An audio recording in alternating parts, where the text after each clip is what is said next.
Imagine कीजिए inside a perfectly triangular plane mirror एक hole के थ्रू एक रे ऑफ लाइट एंटर करता है at certain angle to its base. अब यहाँ पर ट्विस्ट ये है कि ये जो रे ऑफ लाइट एंटर कर रहा है जिस होल के थ्रू, उसी होल के थ्रू वो एग्जिट भी कर सकता है। There is no other escape root.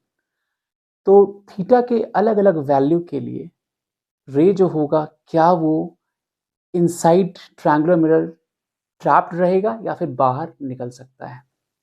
J advance 122 का आज का वीडियो इसी कॉन्सेप्ट पे बेस्ड है, जो laws of reflection and geometry इस दोनों का परफेक्ट ब्लेंड है। तो आइए समझते हैं कि प्रॉब्लम का सेटअप क्या है और इसको अप्रोच करने का सही तरीका क्या है। तो आपके सामने एक डायग्राम है, आप देख सकते हो यहाँ पर एक ट्रायंगुलर इक्विलैटरल ट्रायंगल, मतलब इक्विलैटरल ट्रायंगल के फॉर्म में यहाँ पर प्लेन मिरर है। इसका साइड लेंथ कैपिटल एल दिया हुआ है। यहाँ पर स्मॉल एल के डिस्टेंस पे यहाँ पर एक छोटा सा होल है, यहाँ पे एक रे ऑफ लाइट एंटर कर रहा है at an angle of theta, ठीक है ना। और इसी होल के थ्रू एग्जिट कर सकता है अगर एग्जिट पॉसिबल होगा इन दैट केस, राइट। तो हमें यहाँ पे बताना है, ये एक मल्टी करेक्ट क्वेश्चन है, मतलब एक या एक से ज़्यादा इसमें सही हो सकता है। तो हमारे पास यहाँ पर चार ऑप्शन है। ये जो स्मॉल एल है इसका वैल्यू नहीं दिया हुआ है। ये स्मॉल एल कोई भी वैल्यू हो सकता है, जीरो से लेके कैपिटल एल के बीच में, ठीक है। तो हमारे पास फिर चार ऑप्शन है, ठीक है। तो हम लोग एक एक करके चेक करते हैं कि कौन सा ऑप्शन यहाँ पे सही हो सकता है। तो आई होप कि प्रॉब्लम का जो सेटअप है वो क्लियर है। इस होल के थ्रू ये रे ऑफ लाइट एंटर कर रहा है और हमें चार ऑप्शंस को वेरीफाई करना है, कौन सही होगा कौन गलत होगा। तो पहला option, the ray of light will come out for theta is equal to 30 degree for zero, और जो स्मॉल एल है जहाँ पर जीरो से और कैपिटल एल के बीच में लाइट कर रहा है। तो यहाँ पर स्मॉल एल का वैल्यू नहीं दिया गया है, बट ये दिया गया है कि रे ऑफ लाइट जो है वो कम आउट, बाहर निकल जाएगा इस होल के थ्रू अगर थीटा का वैल्यू 30 डिग्री है। तो चेक करते हैं कि थीटा इसको 30 डिग्री पे क्या हो रहा है, राइट। सो थीटा इसको 30 पे अगर हम चेक करें तो आप देखो ठीक से, यहाँ पर है ना, ये एल का वैल्यू नहीं दिया हुआ है, हो सकता है ये रिक्वायर्ड ना हो, चेक करना पड़ेगा हमें जब ये 30 पे एंटर करेगा यहाँ पर। और क्योंकि ये जो ट्रायंगुलर मिरर है ये इक्विलैटरल ट्रायंगल के फॉर्म में है, तो इसको आप आगे बढ़ाओ। जब इसको आगे बढ़ाओगे आप चेक करना, ये 30 ये 60 है, राइट। तो भाई ये 30 तो ये भी 30, तो 60 और 30, राइट। तो इसको जब आगे बढ़ाओगे, रे को आगे बढ़ाओगे, तो ये 60 30 90 होगा, तो ये एंगल एग्जैक्टली 90 होगा। What does this mean? अगर ये एग्जैक्टली 90 है तो जिस पाथ के थ्रू ये गया है उसी पाथ के थ्रू क्या होगा, ये रिट्रेस कर लेगा। ये नॉर्मल इंसिडेंस का केस है। तो भाई जिस होल के थ्रू जाएगा उसी होल के थ्रू ये एग्जिट होके बाहर निकल जाएगा। इसका मतलब हुआ कि पहला जो ऑप्शन है वो बिल्कुल सही है। यहाँ पे स्मॉल एल का कुछ भी वैल्यू होता ये इसी को फॉलो करते हैं, तो इसी पाथ को फॉलो करता है, ठीक है ना। तो ऑप्शन ए तो सिंपल था, हमने आराम से बता दिया। अब आते हैं ऑप्शन नंबर बी पे। इसमें है कि there is an angle for small L equal to L by two. यहाँ पे स्पेसिफाई कर रहा है कि स्मॉल एल का वैल्यू एल बाई टू होगा, at which the ray of light will come out after two reflections. तो यहाँ पे नंबर ऑफ रिफ्लेक्शंस मेंशन है और जो स्मॉल एल है उसका वैल्यू भी मेंशन है। तो देखते हैं यहाँ पर क्या होगा। तो एक बात जो समझ में आ रही होगी कि यहाँ पर ये जो केस है ये सिमेट्रिकल केस है, राइट। ये सिमेट्रिकल केस है, ठीक है। ये सब मिरर है, ऑफकोर्स ये मैंने यहाँ पे ड्रॉ नहीं किया, बट ये सब मिरर है, राइट, सब मिरर है। तो अब ये बिल्कुल बीचों बीच यहाँ से एंटर कर रहा है, कितने एंगल पे? तो 60 डिग्री के एंगल पे। नहीं, यहाँ पे मेंशन नहीं है, एंगल मेंशन नहीं है। तो ठीक है, देखते हैं कि क्या होता है अगर एल बाई टू होगा तो क्या होगा, और ये टू रिफ्लेक्शन कैसे पॉसिबल होगा। तो आप जरा सोचना कि ये जो यहाँ पर एल का स्मॉल एल का वैल्यू दिया ये एल बाई टू है, मतलब ये बिल्कुल बीचों बीच का मामला है। तो यहाँ पे जैसे जब ये रिफ्लेक्ट होगा, ठीक है, हमें नहीं पता कौन सा एंगल होगा, तो हम कुछ भी एंगल ले सकते हैं यहाँ पे। तो लेट्स से यहाँ पे जब, बट यहाँ पर एक चीज इंपॉर्टेंट है, अगर दो रिफ्लेक्शन के बाद ये इसी होल से वापस आ रहा है, क्योंकि एग्जिट मेरा यही से हो सकता है, इसका मतलब ये हुआ कि ये, और ये क्योंकि बीचों बीच एंट्री कर रहा है, तो ये केस बिल्कुल सिमेट्रिकल केस होना चाहिए। क्योंकि जाकर ये ऐसे जाता है और ये नॉर्मल इंसिडेंट का केस नहीं हो सकता है। इस क्योंकि दो रिफ्लेक्शन होने के लिए ना इसको कहीं यहाँ पर इस तरीके से नॉर्मल इंसिडेंस होना पड़ेगा ताकि ये घूम करके ऐसे जाए, और ये बिल्कुल सिमेट्रिकल केस हुआ क्योंकि ये बीचों बीच एंट्री कर रहा है, राइट। ये एल बाई टू है तो भाई ये भी एल बाई टू हो गया, राइट, ये भी एल बाई टू होगा। अच्छा, ये 60 है, राइट।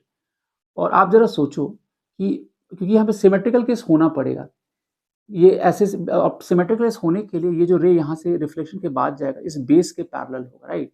तो आप देखो ठीक से इस दोनों ही जगह, राइट, ये आप देखोगे ठीक से, क्योंकि ये 60 तो भाई ये पैरेलल जा रहा है, तो ये क्या होगा, ये भी 60 होगा, ये 60 होगा तो ये 30 होगा, तो भाई ये भी 30 हो गया। आप देख सकते हो ये भी क्या होगा मेरा, ये टोटल 60 है तो ये भी 60 आ गया। अगेन यहाँ पे एक इक्विलैटरल ट्रायंगल बन गया। और ये L/2 है ऑफ कोर्स, तो ये भी L/2, ये भी L/2 हो गया, और बिल्कुल ये सिमेट्रिकली जाएगा क्योंकि ये L/2 में एंटर कर रहा है और 2 रिफ्लेक्शन के बाद ये इससे एग्जिट कर रहा है, तो बिल्कुल सिमेट्रिकल केस है। फिर यहाँ से रिफ्लेक्ट होकर ये इसी पाथ के थ्रू, इसके मतलब इसके थ्रू ये वापस बाहर निकल जाएगा और ये बिल्कुल पैरेलल जाएगा। यहाँ पे ये 30 है, ये भी 30 हो जाएगा। तो यहाँ पर हम देख सकते हैं क्योंकि यहाँ पे L का वैल्यू L/2 मेंशन कर दिया गया है, तो ये हमें दिख रहा है कि बिल्कुल सिमेट्रिकल केस है। अगर 2 रिफ्लेक्शन होना तो बिल्कुल सिमेट्रिकली जाएगा, और सिमेट्रिकली जाने के लिए इस रे को इस बेस के पैरेलल होना पड़ेगा। तो वहां से हम लोग आसानी से कंक्लूड कर सकते हैं कि ये इस होल से एग्जिट कर जाएगा। तो कुछ ऐसा केस होगा हमारा, ठीक है ना। तो ऑप्शन नंबर मेरा बी ये भी सही हो गया है ना। अब देखते हैं ऑप्शन नंबर सी। इसमें क्या कह रहा है कि the ray of light will never come out for theta equal 60 degree and small L is equal to L/3। तो ये कह रहा है कि अगर थीटा का वैल्यू 60 डिग्री हो और स्मॉल एल का वैल्यू L/3 हो तो रे कभी भी बाहर नहीं निकलेगा। तो इसको भी चेक करते हैं हम लोग। थर्ड केस है हमारा, नहीं थर्ड केस है,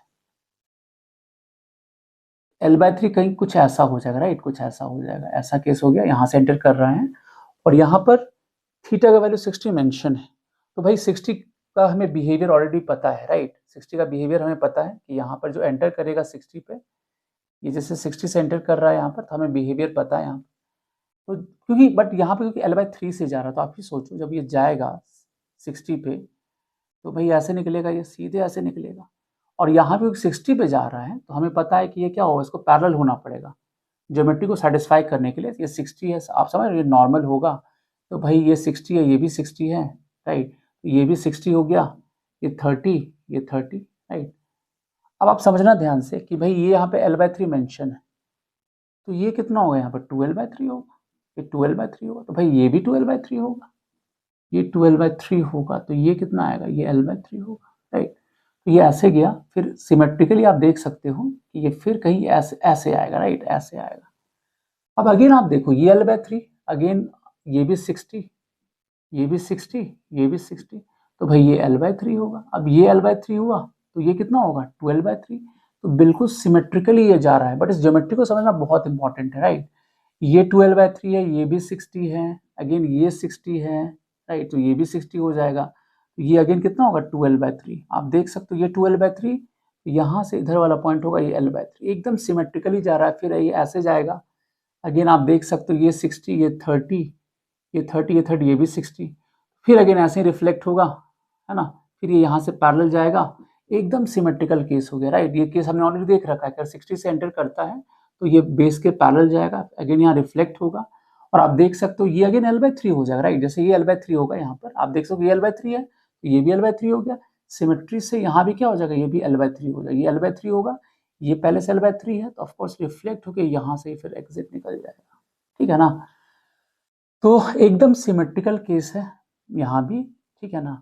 बट यहाँ पर जैसे जब ये एंटर करेगा तो कहीं यहाँ से 12/3 पे इसको स्ट्राइक करेगा, फिर यहाँ से रिफ्लेक्ट होगा, फिर यहाँ जाएगा, बट उसका बिल्कुल सिमेट्रिकल केस। आप आराम से ज्योमेट्री से बता सकते हो कि भाई ये भी L/3 हो जाएगा, राइट। जैसे इधर L/3 है तो ये भी L/3 हो जाएगा, बिल्कुल सिमेट्रिकल केस है, और ये पहले से L/3 है, तो इक्विलैटरल ट्रायंगल बनना, तो एग्जैक्टली यहाँ से ये एग्जिट करके यहाँ से निकल जाएगा। तो आप देखो यहाँ पर टोटल नंबर ऑफ रिफ्लेक्शंस कितने हुए, तो एक यहाँ पर हुआ, दूसरा यहाँ पर हुआ, तीसरा यहाँ पर हुआ, चौथा यहाँ पर हुआ, पांचवा यहाँ पर हुआ। तो 5 रिफ्लेक्शन के बाद ये बाहर निकल जा रहा है, जबकि क्वेश्चन में मेंशन है कि the ray of light will never come out for theta is equal to 60 degree and small L is equal to L/3, तो ये भाई गलत हो गया।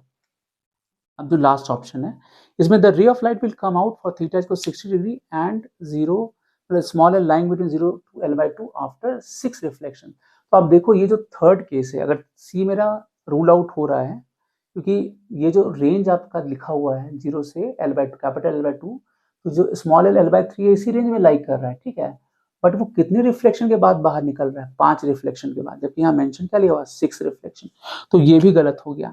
तो ऑटोमेटिकली अगर सी मेरा गलत आया है तो डी ऑटोमेटिकली हमारा गलत हो जाएगा, ठीक है ना। तो इसका जो करेक्ट आंसर है वो है option number A and option number B, right. So हमने नोटिस यहाँ पे क्या किया कि यहाँ पर laws of reflection and geometry दोनों ही बहुत मैटर कर रहा है, ठीक है। थीटा के अलग अलग वैल्यू पे जो रे का बिहेवियर है वो अलग अलग है। तो L/2 पे जो बिहेवियर था कुछ अलग था, L/3 पे जो बिहेवियर था वो कुछ अलग था, फिर थीटा 30 पे बिहेवियर कुछ अलग था, 60 पे बिहेवियर अलग था। तो यहाँ पर ज्योमेट्री भी समझना बहुत ज़रूरी है, तभी हम बता पाएंगे कि जो रे एंटर कर रहा है वो जिस होल से एंटर कर रहा है उससे एग्जिट करेगा या नहीं करेगा, ठीक है। Interesting. So that's all for this video. Next video में हम फिर मिलेंगे एक नए एक्साइटिंग कॉन्सेप्ट के साथ। Till then take care.